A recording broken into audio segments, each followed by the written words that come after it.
감사합니다. 할렐루야.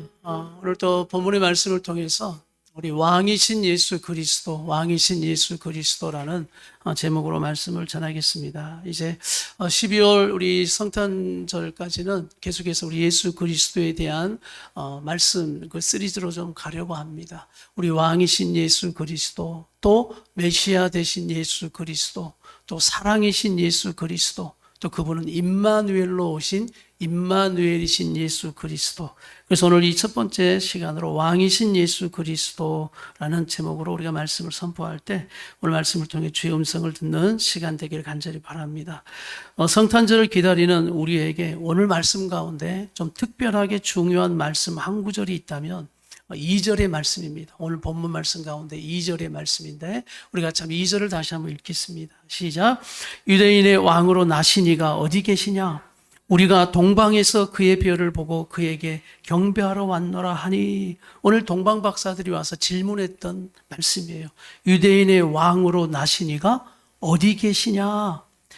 동방 박사들은 별을 보고 유대 땅에 누가 태어났다는 것을 알게 됩니까?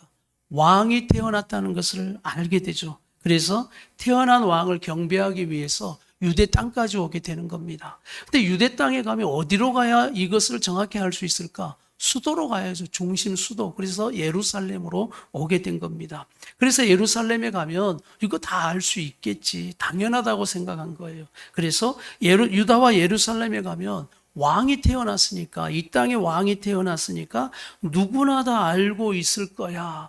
그리고 이 예루살렘에 와서 질문했던 게 뭐냐면 너희의 왕으로 나시니가 어디 계시냐라고 물었던 거예요. 그런데 여러분, 왕으로 태어난 이를 물었더니 알아요, 몰라요? 모르는 거예요. 몰라요. 오늘 이 말씀이 성령님이 바로 2022년의 성탄절을 기다리고 맞이하는 나와 우리 성도들에게 주시는 질문인 것입니다. 너의 왕 예수 그리스도는 어디 계시냐? 지금 너희가 예수 그리스도가 너희 왕이라고 하고 너희가 섬기고 살아가고 있는데, 그렇다면 그 예수 그리스도가 너희의 삶에 어디 계시느냐? 그래, 교회, 예수님이 다스리는 교회라고 너희가 그렇게 말하고 있는데, 그렇다면 그 예수님은 우리 교회 가운데 어디 계시느냐? 여러분의 가정, 여러분이 예수 믿고 왕으로 섬기는 예수님이 여러분의 가정의 왕이라고, 여러분의 가정을 다스리는 왕이라고 말씀하는데, 그렇다면 왕이신 예수님은 우리 가정 가운데 어디 계시느냐? 오늘 성령님은 이 동방 박사들이 그 땅에 와서 그 질문했던 그 질문처럼 다시 한번 예수님을 왕으로 모셨다는 오늘 우리의 신앙이 진짜 그러한가를 돌아보게 하시는 말씀인 것입니다. 그런데 오늘 성경을 보면 성경은 왜 이방 나라 동방 박사들을 통해 예수님이 왕으로 태어남을 말씀하고 있는가예요. 왜 이방인 동방 박사들을 통해서 오늘 왕으로 태어난 예수를 이렇게 말씀하고 있을까? 성경에도 이미 예언했던 말씀인데 아무도 말씀을 잘 모르죠. 왕으로 태어났다는 것을 오히려 유대 땅과 예루살렘은 모르는 거예요. 그런데 제호야, 왜 동방 박사를 보내서 오늘 예수님이 왕으로 태어났다는 걸 말씀하고 있을까? 오늘 이 말씀이 왜 그런 뜻이 있는가를 우리가 살펴보는 겁니다. 그래서 그 하나의 의미는 이래요. 그 하나의 의미는 예수님이 유대 베들레헴 마구간에 태어난 것조차 아무도 모르고 있죠. 왜 유대 베들레헴 아주 작은 마을, 지역, 그 베들레헴 그것도 마구간에 태어났다. 그건 여러분, 하나님의 보좌를 버리고 가장 낮고 낮은 곳으로 인간의 몸을 입고 오신 그 예수, 그분이 누구십니까? 왕이시죠, 왕. 그런데 몰라요.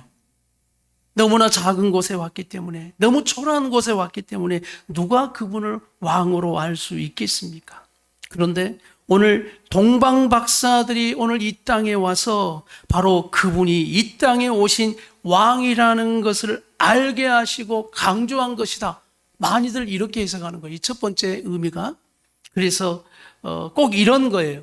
한 나라의 왕이 태어나면 다른 나라의 사절단들이 와서 축하로 오는 것처럼, 그것도 온 인류의 큰 왕이니까 더더욱 와서 그런 것처럼 예수님이 이 땅에 왕으로 오셨다는 것을 이야기하기 위해서 누구를 보내신 거다? 동방박사 이방인 사절단을 꼭 보내신 것처럼 보내서 와서 동방박사들을 통해서 예수님이 왕으로 오셨다는 것을 강조하기 위해서 그렇게 보내신 것이다. 오늘 그런 의미가 있는 거예요. 그런데 오늘 이 의미보다 우리가 더 살펴보고자 하는 성경의 진짜 의도와 그보다 더 큰 의미가 하나 더 있는 겁니다. 그 전해드렸던 이 의미도 있지만 또 하나의 진짜 성경이 오늘 의도하고 있는 그 의미가 무엇이냐? 그러면 성경이 동방박사들을 굳이 소개하고 보내면서 오늘 이 예수가 진짜 왕으로 오셨다는 것, 왕으로 오셨다는 것을 드러내시면서 더 큰 의미를 주시고자 하는 것이 무엇이냐? 그것이 바로 우리를 부끄럽게 하려고 하는 것입니다. 자, 우리를 뭐하게 하신다고요? 부끄럽게 하기 위해서 그런 거예요. 자, 소위 믿는다고 하는 사람들, 하나님께 선택받은 백성 선민들이라고 하는 사람들, 아니 누구보다 성경을 잘 안다고 하는 사람들을 오늘 부끄럽게 하는 거예요. 영적으로 부끄럽게 하고 영적으로 도전받게 하기 위해서. 오늘 본문의 말씀 보니까 그제서야 헤롯과 그 사람들이 깜짝 놀라면서 야, 이 일이 어떻게 된 거냐? 도대체 이런 말씀이 있냐? 그때서 성경을 찾아보게 하는 겁니다. 그러니 미가서의 유대 작은 마을 베들레헴에 오늘 메시아 그리스도가 올 것이다라는, 베들레헴에 올 것이다는 예언의 말씀을 그제서야 찾는 거예요. 그들이 얼마나 많이 그 말씀을 읽고 아는데요. 그러나 모르는 거예요. 그런 오늘 이방 사람을 보내서 구약에서도 이방인들을 통해서 여러분 선민들을 부끄럽게 하리라라는 말씀이 얼마나 많이 나오는지 모릅니다. 선지자들을 통해서도 선포하는 거예요. 하나님의 그 구원이 이방인을 향해 가고 있다. 이방인들을 통해서 너희를 부끄럽게 하리라라는 그 말씀들. 가만 보니 예수님의 사역들 중에서도 이방인을 통해서 믿음을 도전받게 하는 경우가 너무나 많았어요. 예수님이 사역하시는 그 장면 속에서도 대표적으로 어떤 여인이 나오냐면 수로보니게 여인이 나옵니다. 이 수로보니게 여인은 또 다른 복음서에서는 가나안 여인이라고 이방인 여인을 말해요. 이방인 여인, 유대인이 아니라 선택받지 못한 이방인 여인. 오늘 이 수로보니게 여인이 귀신 들린 딸을 고쳐달라고 예수님께 나와요. 구합니다. 그런데 예수님이 좀 냉정하게 심하게 이렇게 말해요. 자녀의 떡을 개들에게 주는 것이 마땅치 않다. 그 여인이 그럼에도 간절히 구합니다. 예수님, 개들도 아이들이 먹던 부스러기를 먹나이다. 그런 부스러기라도 나에게 떨어지는 은혜가 있다면 나를 고쳐주소서. 우리 딸을 좀 고쳐주소서. 그때 예수님이 그 여인의 믿음을 칭찬하는 겁니다. 야, 이 여인의 믿음이 크다라고 그 딸, 귀신 들린 딸을 고쳐주는 거예요. 이방인의 믿음을 오늘 바로 제자들 앞에서, 하나님 앞에 택함받은 그 선민들, 유대인 앞에서 크다고 칭찬하는 거예요. 이방인을 통해 부끄럽게 만드는 겁니다. 또 예수님의 그 사역 중에 가버나움 백부장의 믿음이 나와요. 백부장. 오늘 이 사람도 이방인이죠. 그런데 하인의 병을 고쳐달라고 예수님께 또 나옵니다. 예수님이 이렇게 말해요. 그래, 가자. 내가 가서 고쳐주겠다. 그런데 백부장이 이렇게 말해요. 아닙니다, 예수님. 나는 예수님을 집에 모실 자격이 있는 자가 아닙니다. 그러면서 이렇게 말해요. 나도 백부장, 나도 수하를 거느리고 있는 사람, 내가 명령만 하면 그들이 움직이는 것처럼 예수님 오실 필요 없이 말씀으로만 하시면 내 하인이 나을 줄 믿습니다. 말씀의 능력을 믿는 겁니다. 그러니 예수님이 그 응답을 하시면서 이렇게 칭찬하는 거예요. 나는 지금까지 이만한 믿음을 보지 못하였다. 칭찬하시는 거예요. 제자들에게도 또 오늘 그들에게도 얼마나 이 백부장의 이방인의 믿음이 큰 충격이 됐겠습니까? 나의 믿음이 대단하고 생각했는데 이방인의 믿음을 들어서 오히려 이만한 믿음을 지금까지 보지 못했다라고 말하니 뭐 하고 있는 거예요, 지금? 부끄럽게 만들고 있는 거예요. 부끄러워지는 거예요. 또 한 사람이 있는데 대표적으로 선한 사마리아인입니다. 선한 사마리아인. 사마리아인은 유대인들이 상종도 하지 않았죠. 사람 취급도 하지 않았어요. 근데 예수님이 이런 이야기를 하는 겁니다. 강도 만난 자가 있었다. 강도 만난 자가 있었는데 그때 레인도 지나갔고, 거룩한 레인, 하나님께서 선택하여 특별하게 세우시는 레인이 지나간대. 근데 그냥 지나가는 거예요. 제사장도 지나갔어요. 그냥 지나갔대요. 그런데 누가 지나갑니까? 사마리아인이 지나갑니다. 사마리아인은 그냥 지나가지 않고 그 강도 만난 자, 그 이웃을 도와 치료하여 주었다. 누가 진정한 이웃인가? 누구란 이야기예요? 선한 사마리아인 이야기.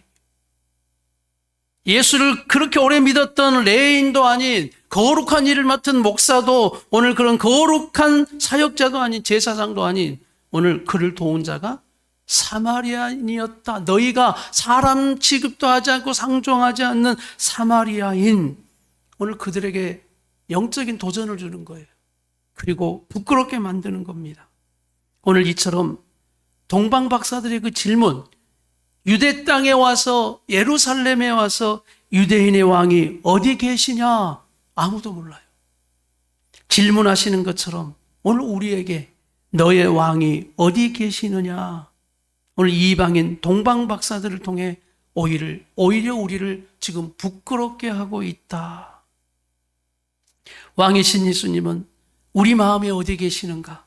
내 삶에 어디 계시는가? 정말로 예수님이 나의 삶의 왕이 되시는가? 우리의 삶의 고백이 무성하죠. 고백이 무성하다 보니 날마다 왕이신 예수 그리스도, 또 그분을 찬양하는 예수 우리 왕이여, 우리의 고백은 어느 땐 너무나 말뿐이고 그냥 고백하는 왕이라는 표현만 들려지는 그런 표현으로, 의미로만 쓰여질 때가 참 많다는 거예요.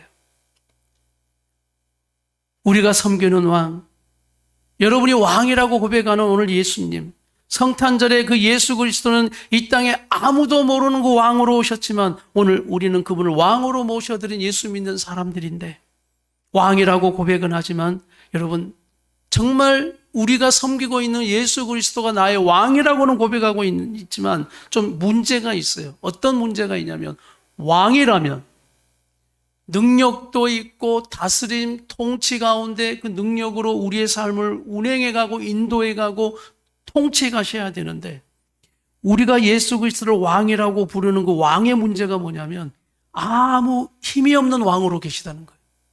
그리고 우리가 섬기는 예수 그리스도가 왕이신데 여러분의 삶에 실권이 없어요. 그냥 왕이신 예수 그리스도예요. 그 자리에 앉아 계시지 우리의 삶을 어떻게 해보지를 못하는 거예요. 왜? 하나도 우리가 그걸 내어드리는 영역이 안 되는 거예요. 실권이 없어요. 그러니 이런 왕이 명예직 왕이에요. 명예직으로만 계시는 왕. 아무 실권이 없어요. 힘이 없어요. 우리의 삶에 뭔가를 다스려가고 통치해가고 인도해가는 그런 실권이 없는 왕. 그리고 우리는 이렇게 또 고백하는 거예요. 주님, 왕이라고는 불러드릴게요. 그러나 내 삶은 내가 알아서 하겠습니다. 왕이라고만 불러드리는 거예요. 그리고 우리는 그분을 존경을 합니다. 존경하는 우리 예수 그리스도, 나의 왕. 그런데 오늘 그런 왕을 섬기고 있는 저와 여러분에게 오늘 동방박사들의 이 질문이 들려지는 거예요. 너의 왕이 어디 계시냐? 너희 왕이 어디 계시냐? 예수님은 우리에게 그런 왕이 되어서는 안 되는 분이에요. 우리 예수님은 그런 왕의 대접을 받으실 분이 아니시죠. 진짜 나의 왕이 되어 나를 다스리고 통치하셔야만 된다는 것을 믿습니다. 내 삶만큼이라도, 우리 가정만큼이라도, 우리 교회만큼이라도 예수가 진짜 왕이 되어 왕 되신 예수님께 우리는 합당한 경배를 드리고 그분의 말씀에 순종하고 사는 우리의 삶이 되어야 하는 것이에요. 할렐루야. 그래서 오늘 여러분의 목장 모임 가운데 제가 이런 좀 질문을 드렸어요. 오늘 우리 부모의 입장에서는 한번 생각해 보셨으면 좋겠어요.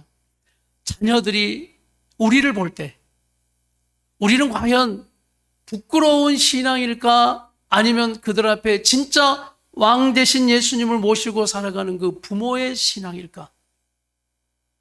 우리가 그들 앞에 부끄러운 신앙 되지 않기 위해서는 어떻게 살아가야 할까? 아니, 세상 앞에서는 어떻습니까? 세상이 우리를 왕 대신 예수님을 섬기고 모시고 살아가는데, 세상이 가만 보니까 여러분이 왕이라고는 말하지만 그냥 불러만 드리는 왕이에요. 아무 실권이 없어요. 그러니까 이런 표현도 많이 써요. 영국의 여왕이에요. 영국의 왕. 그리고 일본의 천황. 왕이라고는 불러드리는데 그 사람들은 뭐예요? 힘이 없어요. 아무 힘이 없어요. 그냥 화려하기만 해요. 아무 힘도 없고 아무 실권도 없고 그분의 다스림과 통치 가운데 뭐 우리가 순종하는 그런 삶도 아니에요. 세상이 그런 우리를 보고 있는 거예요. 자녀들이 우리 부모님들을 그렇게 보고 있다는 말씀입니다. 그럴 때 우리는 또 믿지 않는 내 형제들이, 가족들이 나를 볼 때 우리는 과연 부끄러운가 부끄럽지 아니한가? 오늘 성탄절을 우리가 맞이하며 기다리는 우리의 신앙 가운데 이 동방박사들의 질문은 다시 한번 우리를 부끄럽게 만드는 질문이기도 합니다. 이제 동방박사들의 왕이 어디 계시냐라는 이 우리의 신앙을 부끄럽게 만드는 우리는 질문을 받지 않도록 진짜 예수님을 나의 왕으로 모시고 살아가는 우리 함께하는 성도들이 되기를 간절히 바랍니다. 왕이신 예수님께 합당한 경배를 올려드리십시오. 왕이신 예수님의 말씀에 따라 순종하고 살아가십시오. 그분의 다스림과 통치 가운데 힘들어도 어려워도 순종하며 살아가는 우리 성도들의 왕이신 예수님을 모시고 살아가는 신앙 되기를 간절히 바랍니다. 기도하겠습니다. 오늘 동방박사들을 통해서 이 땅에 왕이 태어났음에도 불구하고 아무도 모르고 있는 그 가운데 동방박사들을 통해서 이 땅에 왕이 되신 왕으로 태어난 예수 그리스도, 초라한 그곳에 태어나셨지만 하늘의 보좌를 버리고 나는 낮고 낮은 인간의 몸을 입고 성육신하신 오늘 예수 그리스도가 이 땅의 왕이시라는 것을 오늘 이방인 동방박사들을 통해서 나타내 주셔서 감사합니다. 그러나 더 그 의미보다 그들을 통해서 우리의 믿음과 우리의 지금 삶의 모습을 부끄럽게 하시려고 하시는 오늘 이 말씀의 의도처럼 하나님, 우리 모두가 이 동방박사들의 질문을 오늘도 부끄럽게 받게 하여 주시옵소서. 그러므로 진짜 예수 그리스도가 이제 나의 왕, 나의 주 그리스도 되셔서 내 삶을 다스리고 통치할 때 나는 그분의 음성대로, 말씀대로 순종하고 나아가는 걸음 되게 하여 주시옵소서. 왕이시라고 늘 우리는 고백만 합니다. 왕이시라고 존경만 합니다. 왕이시라고 말만 합니다. 그렇지만 우리 예수 그리스도가 진정한 왕이 되셔서 내 삶을 다스리고 통치하시는 것 앞에서는 순종하지 못하는 우리의 믿음 없음을 오늘로 말씀을 통해 다시 한번 깨닫게 하셔서 성탄절을 맞이하는 우리 성도들의 그 마음에 이 땅의 왕으로 오신 예수 그리스도를 다시 한번 믿음으로 고백하며 그 왕이신 예수 그리스도가 나의 왕, 나의 주님이 되셔서 이제는 합당한 경배와 예배를 드리게 하시고 늘 그분의 말씀 가운데 내가 따라 순종하고 살아가는 우리 성도들의 믿음 되게 하여 주시옵소서. 이제는 동방박사들을 통하여 부끄럽지 않는 믿음과 그 삶으로 우리가 살아가는 믿음이 되게 하여 주시옵소서. 예수님의 이름으로 간절히 기도드립니다. 아멘.